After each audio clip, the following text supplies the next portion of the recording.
Give it up and welcome to the stage, Alice Lerner!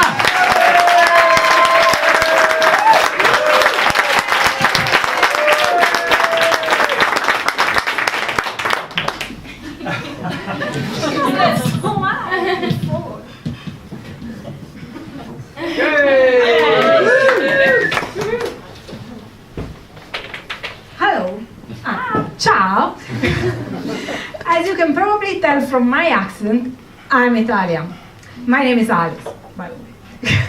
So, well, I'm Italian, so you'd better listen to my jokes now, because I don't know how much longer I'm allowed in this country.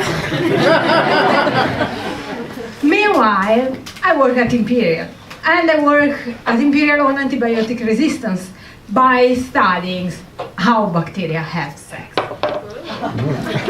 So you imagine me in a white coat with the flasks full of bacteria, watching in the microscope bacteria having sex, having fun all day long.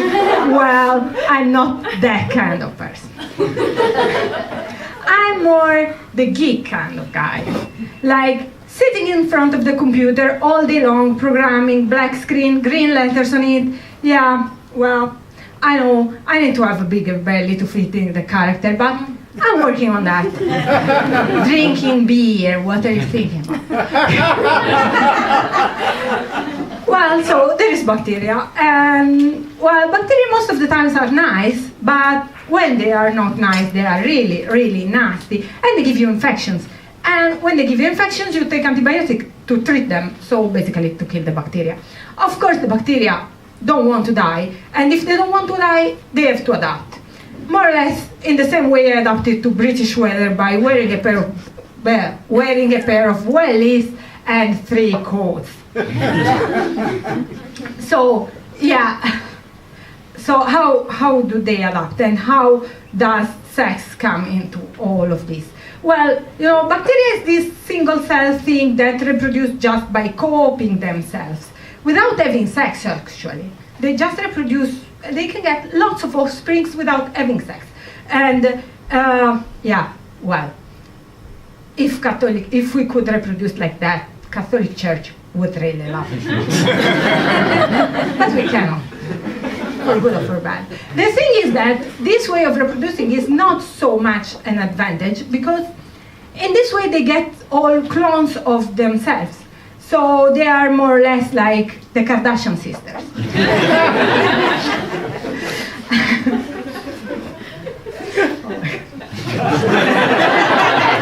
Well, they are not really like the Kardashian sisters. They are more like a bunch of Vauxhall Astra in a car showroom. I explain what I mean. I mean, they are all the same car, basically, no? But they have different details, like alloy wheels, or air conditioning, or, well, a leopard skin dashboard.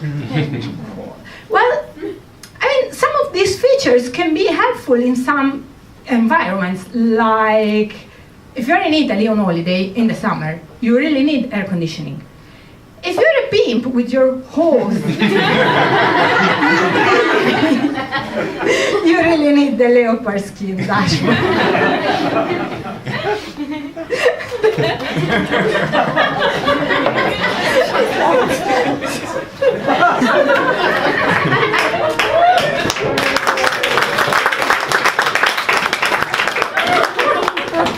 Okay. So, what does this have to do with bacteria? Because, yeah, the thing is they need to get new genes, and for getting new genes, the only way they have is having sex. How does bacteria have sex? Well, it's pretty much like us. I mean, there is the mate bacteria who grows a pilus, and this pilus is like a pipe. Normal. And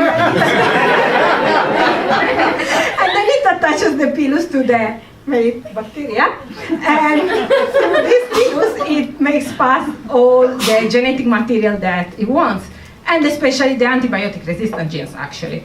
So that's why they get the genes when they need them. So when you have your gonorrhea infection, and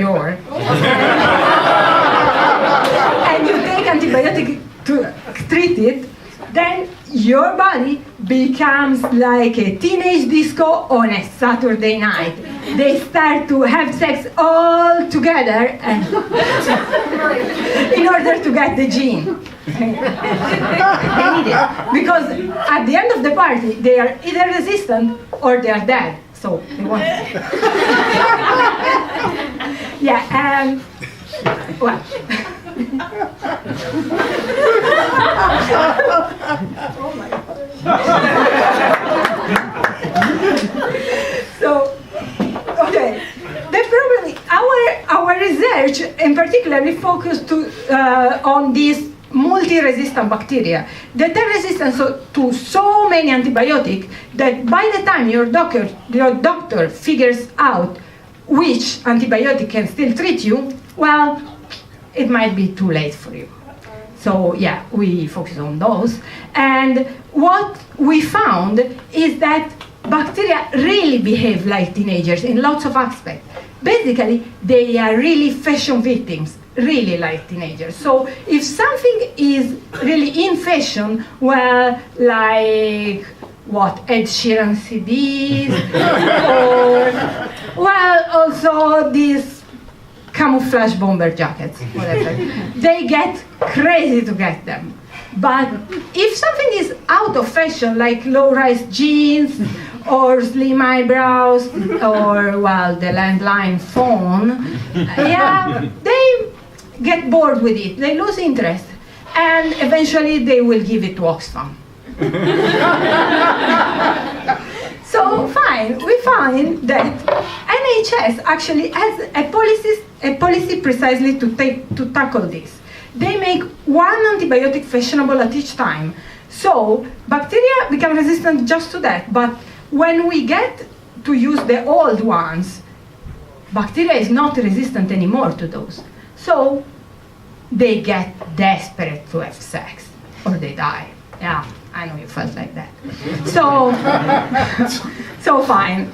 Take-home message from this talk is that bacteria are really like teenagers.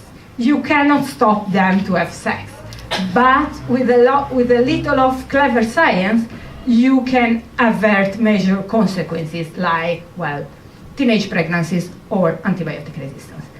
Thank you.